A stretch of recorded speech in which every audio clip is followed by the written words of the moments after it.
नमस्कार दोस्तों। आप देख रहे हैं नेक्स्ट रैंक बिहार, जहां पढ़ाई होती है स्मार्ट तरीके से, बिना किसी बकवास के।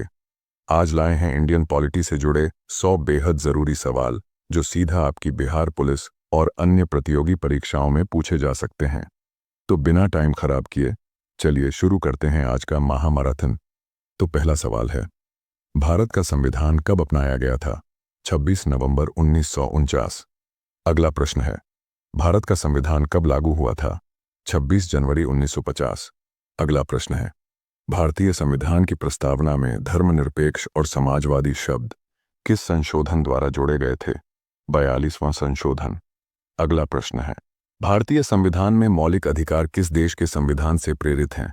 संयुक्त राज्य अमेरिका। अगला प्रश्न है, भारतीय संविधान के किस भाग में मौलिक अधिकारों का वर्णन है? भाग 3। अगला प्रश्न है, भारतीय संविधान में वर्तमान में कितने मौलिक अधिकार हैं? 6। अगला प्रश्न है, किस अनुच्छेद को भारतीय संविधान की आत्मा और हृदय कहा जाता है? अनुच्छेद 32। अगला प्रश्न है, निम्नलिखित में कौन लोकतंत्र के विस्तार में सहायक नहीं माना जा सकता है? विदेशी शासक का आक्रमण। अगला प्रश्न है, निम्नलिखित में लोकतंत्र की सही विशेषता क्या है? एक व्यक्ति एक वोट एक मोल। अगला प्रश्न है, अपनी मांगों की ओर सरकार का ध्यान आकृष्ट करने के लिए निम्नलिखित में कौन कदम लोकतांत्रिक नहीं है? सरकारी कार्यालयों में तोड़फोड़ कर सरकारी अधिकारियों को डराना। अगला प्रश्न है, भारतीय संविधान के किस भाग में राज्य के नीति निदेशक तत्वों का वर्णन है? भाग 4। अगला प्रश्न है, राज्य के नीति निदेशक तत्व किस देश के संविधान से लिए गए हैं? आयरलैंड। अगला प्रश्न है, भारतीय संविधान के किस भाग में मौलिक कर्तव्यों का वर्णन है? भाग 4 ए। अगला प्रश्न है, मौलिक कर्तव्यों को किस संविधान संशोधन द्वारा जोड़ा गया था? 42वां संशोधन। अगला प्रश्न है, भारत के राष्ट्रपति का कार्यकाल कितने वर्ष का होता है? 5 वर्ष। अगला प्रश्न है, राष्ट्रपति को पद की शपथ कौन दिलाता है? भारत का मुख्य न्यायाधीश। अगला प्रश्न है, राष्ट्रपति अपना त्यागपत्र किसे सौंपते हैं? भारत के उपराष्ट्रपति। अगला प्रश्न है, भारत में प्रथम आम चुनाव कब हुआ? 1952 में। अगला प्रश्न है, बाल श्रमिक रोक कानून की सूचना प्रेस के माध्यम से सर्वसाधारण को केंद्र के किस मंत्रालय द्वारा दी गई? श्रम और रोजगार मंत्रालय। अगला प्रश्न है, संघीय मंत्रिमंडल की बैठक का सभापतित्व कौन करता है? प्रधानमंत्री। अगला प्रश्न है, सर्वोच्च न्यायालय किस संस्था का निरीक्षण कर सकता है? अधीनस्थ न्यायालय। अगला प्रश्न है, नेपाल में संसद की बहाली किस वर्ष हुई? 2006। अगला प्रश्न है, भारत का उपराष्ट्रपति किसका पदेन अध्यक्ष होता है? राज्यसभा। अगला प्रश्न है, भारत का प्रधानमंत्री बनने के लिए न्यूनतम आयु कितनी होनी चाहिए? 25 वर्ष। अगला प्रश्न है, संसद के 2 सत्रों के बीच अधिकतम कितना अंतराल हो सकता है? 6 महीने। अगला प्रश्न है, लोकसभा में सदस्यों की अधिकतम संख्या कितनी हो सकती है? 550। अगला प्रश्न है, राज्यसभा में सदस्यों की अधिकतम संख्या कितनी हो सकती है? 250। अगला प्रश्न है, लोकसभा में सदस्यों का कार्यकाल कितने वर्ष का होता है? 5 वर्ष। अगला प्रश्न है, राज्यसभा के सदस्यों का कार्यकाल कितने वर्ष का होता है? 6 वर्ष। अगला प्रश्न है, कोई विधेयक धन विधेयक है या नहीं, इसका निर्णय कौन करता है? लोकसभा अध्यक्ष। अगला प्रश्न है, भारतीय संविधान का संरक्षक कौन है? सर्वोच्च न्यायालय। अगला प्रश्न है, भारत के मुख्य न्यायाधीश की नियुक्ति कौन करता है? राष्ट्रपति। अगला प्रश्न है, सर्वोच्च न्यायालय के न्यायाधीशों की सेवानिवृत्ति की आयु कितनी है? 65 वर्ष। अगला प्रश्न है, उच्च न्यायालय के न्यायाधीशों की सेवानिवृत्ति की आयु कितनी है? 62 वर्ष। अगला प्रश्न है, भारत का महान न्यायवादी कौन होता है? केंद्र सरकार का मुख्य कानूनी सलाहकार। अगला प्रश्न है, लोकतांत्रिक व्यवस्था में नागरिकों को किस प्रकार के मौलिक अधिकार प्राप्त होते हैं? उपर्युक्त सभी। अगला प्रश्न है, भारत में ईस्ट इंडिया कंपनी के शासन का अंत कब हुआ? 1858 में। अगला प्रश्न है, गांधी जी ने किस गोलमेज सम्मेलन का बहिष्कार कर सविनय अवज्ञा आंदोलन शुरू किया? नवंबर 1930 के प्रथम गोलमेज का। अगला प्रश्न है, चुनाव में प्रत्येक राजनीतिक दल के द्वारा प्रयुक्त होने वाला चुनाव चिन्ह का आवंटन कौन करता है? निर्वाचन आयोग।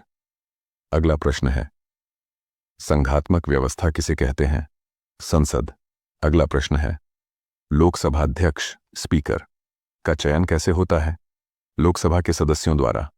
अगला प्रश्न है, इनमें कौन राष्ट्रपति के निर्वाचक मंडल के सदस्य नहीं होते हैं? विधान परिषदों के सदस्य। अगला प्रश्न है, देश की सेना के सर्वोच्च कमांडर की हैसियत से युद्ध की घोषणा करने, युद्ध को रोकने और शांति कायम करने का अधिकार किसके पास है? राष्ट्रपति। अगला प्रश्न है, न्यायाधीशों को पदच्युत कैसे किया जा सकता है? संसद के दोनों सदनों से पारित प्रस्ताव पर, राष्ट्रपति द्वारा। अगला प्रश्न है, भारत का नियंत्रक और महालेखा परीक्षक सीएजी की नियुक्ति कौन करता है? राष्ट्रपति। अगला प्रश्न है, राज्यों में राज्यपाल की नियुक्ति कौन करता है? राष्ट्रपति। अगला प्रश्न है, मुख्यमंत्री की नियुक्ति कौन करता है? राज्यपाल। अगला प्रश्न है, पंचायती राज व्यवस्था किस संविधान संशोधन द्वारा संवैधानिक दर्जा प्राप्त किया? 73वां संशोधन। अगला प्रश्न है, नगर पालिकाओं को संवैधानिक दर्जा किस संविधान संशोधन द्वारा प्राप्त हुआ? 74वां संशोधन। अगला प्रश्न है, भारतीय संविधान में कुल कितनी अनुसूचियां हैं? 12। अगला प्रश्न है, दल बदल विरोधी कानून किस अनुसूची में वर्णित है? 10वीं अनुसूची। अगला प्रश्न है, भारतीय संविधान की किस अनुसूची में भाषाओं का उल्लेख है? 8वीं अनुसूची। अगला प्रश्न है, भारतीय संविधान में कितने प्रकार की आपातकालीन प्रावधान हैं? 3। अगला प्रश्न है, भारत में अब तक कितनी बार वित्तीय आपातकाल लगाया गया है? कभी नहीं। अगला प्रश्न है, भारतीय संविधान के किस अनुच्छेद में संविधान संशोधन की प्रक्रिया का वर्णन है? अनुच्छेद 368। अगला प्रश्न है, संविधान संशोधन की प्रक्रिया किस देश के संविधान से ली गई है? दक्षिण अफ्रीका। अगला प्रश्न है, राज्य प्रशासन की वास्तविक कार्यपालिका शक्ति किसमें निहित है? मुख्यमंत्री में। अगला प्रश्न है, मुख्यमंत्री और मंत्रिपरिषद के बीच क्या संबंध होता है? उपर्युक्त सभी। अगला प्रश्न है, बिहार विधानसभा की वर्तमान सदस्य संख्या कितनी है? 243। अगला प्रश्न है, बिहार विधान परिषद के सदस्यों की संख्या कितनी है? 75। अगला प्रश्न है, अधिकार सामाजिक जीवन की वे दशाएं हैं जिसके बिना मनुष्य अपना पूर्ण विकास नहीं कर पाता है। यह कथन किसका है? लास्की का। अगला प्रश्न है, समता के अधिकार के अंतर्गत कौन सी समताएं आती हैं? उपर्युक्त सभी। अगला प्रश्न है, धर्म को राजनीति से अलग नहीं किया जा सकता, यह किसने कहा था? महात्मा गांधी। अगला प्रश्न है, जनमत पर आधारित शासन है लोकतंत्र। अगला प्रश्न है, समदलीय गठबंधन कहाँ बना? नेपाल। अगला प्रश्न है, संघ की विशेषता नहीं है इकहरी शासन व्यवस्था। अगला प्रश्न है, पंचायती राज व्यवस्था सर्वप्रथम किस राज्य में लागू किया गया? राजस्थान। अगला प्रश्न है, एकल नागरिकता का प्रावधान किस देश के संविधान से प्रेरित है? United kingdom. अगला प्रश्न है, संसदीय प्रणाली किस देश के संविधान से ली गई है? United kingdom. अगला प्रश्न है, भारत में अवशिष्ट शक्तियां किसके पास निहित हैं? केंद्र। अगला प्रश्न है, अंतर्राज्यीय परिषद की स्थापना का प्रावधान किस अनुच्छेद में है? अनुच्छेद 263। अगला प्रश्न है, वित्त आयोग का गठन किस अनुच्छेद के तहत किया जाता है? अनुच्छेद 280। अगला प्रश्न है, भारत के मुख्य चुनाव आयुक्त की नियुक्ति कौन करता है? राष्ट्रपति। अगला प्रश्न है, भारत में वयस्क मतदान का अधिकार किस प्रकार का अधिकार है? संवैधानिक अधिकार। अगला प्रश्न है, शिक्षा का अधिकार किस संविधान संशोधन द्वारा मौलिक अधिकार बनाया गया?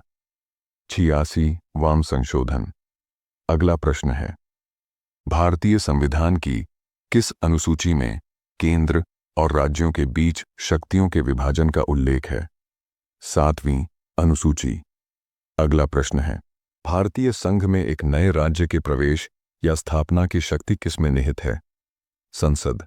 अगला प्रश्न है, जीरो आवर भारतीय संसद की देन है। यह किस देश के संसदीय अभ्यास से लिया गया है? भारत का अपना नवाचार। अगला प्रश्न है, भारत के संविधान में निहित कानून द्वारा स्थापित प्रक्रिया की अवधारणा किस देश के संविधान से ली गई है? जापान। अगला प्रश्न है, संविधान का आधारभूत ढांचा किस ऐतिहासिक मामले में प्रतिपादित किया गया था? केशवानंद भारतीय बनाम केरल राज्य। अगला प्रश्न है, भारतीय संविधान के अनुच्छेद 14 में निहित कानूनों के समान संरक्षण वाक्यांश किस देश के संविधान से प्रेरित है? अमेरिका। अगला प्रश्न है, संविधान के किस अनुच्छेद के तहत राष्ट्रपति सर्वोच्च न्यायालय से सलाह ले सकता है? अनुच्छेद 143। अगला प्रश्न है, संसद के किस सदन में अध्यक्ष उस सदन का सदस्य नहीं होता है? राज्यसभा। अगला प्रश्न है, भारतीय संविधान के किस अनुच्छेद में राज्य की परिभाषा दी गई है? अनुच्छेद 12। अगला प्रश्न है, अनुच्छेद 338 किससे संबंधित है? अनुसूचित जाति आयोग। अगला प्रश्न है, भारत में संसदीय सर्वोच्चता किस देश के संविधान से लिया गया है? United kingdom. अगला प्रश्न है, निम्नलिखित में से कौन सा विषय समवर्ती सूची का हिस्सा नहीं है? पुलिस। अगला प्रश्न है, अविश्वास प्रस्ताव केवल किस सदन में प्रस्तुत किया जा सकता है? लोकसभा। अगला प्रश्न है, निम्नलिखित में से कौन राज्य निर्वाचन आयोग के गठन का प्रावधान करता है? अनुच्छेद 243 के। अगला प्रश्न है, राष्ट्रीय आपातकाल के दौरान कौन से मौलिक अधिकार निलंबित नहीं किए जा सकते? अनुच्छेद 20 और 21। अगला प्रश्न है, भारत के संविधान की 9वीं अनुसूची को किस संविधान संशोधन द्वारा जोड़ा गया था? पहला संशोधन। अगला प्रश्न है, संसद के किसी सदस्य की अयोग्यता से संबंधित विवाद पर अंतिम निर्णय कौन लेता है? निर्वाचन आयोग की सलाह पर राष्ट्रपति। अगला प्रश्न है, लोकपाल और लोकायुक्त की संस्था का सुझाव सबसे पहले किसने दिया था? प्रशासनिक सुधार आयोग। अगला प्रश्न है, किस संविधान संशोधन ने मतदान की आयु 21 वर्ष से घटाकर 18 वर्ष कर दी? 61वां संशोधन। अगला प्रश्न है, भारतीय संविधान में आपातकालीन प्रावधान किस देश के संविधान से प्रेरित है? जर्मनी। वाइमर संविधान। अगला प्रश्न है, ग्राम कचहरी का प्रधान कौन होता है? सरपंच। अगला प्रश्न है, ग्राम कचहरी में मुकदमे सुलझाए जाते हैं? उपर्युक्त दोनों। अगला प्रश्न है, जिला परिषद का कार्यकाल कितने वर्ष का होता है? 5 वर्ष। अगला प्रश्न है, मुद्रा, बैंकिंग, संचार जैसे मामले किसी सूची में रखे गए हैं? संघ सूची। अगला प्रश्न है, लोकतांत्रिक विकेंद्रीकरण का सुझाव निम्न में से किसने दिया? बलवंत राय मेहता समिति। तो दोस्तों, ये थे इंडियन पॉलिटी के 100 सबसे ज़रूरी सवाल जो आपकी तैयारी को देंगे एक नई रफ्तार। अगर वीडियो अच्छा लगा हो तो लाइक करें, शेयर करें और कमेंट में बताओ कितने सवाल सही हुए, और चैनल को सब्सक्राइब ज़रूर कर दें। मिलते हैं अगले धमाकेदार वीडियो में। तब तक के लिए जय हिंद, जय भारत।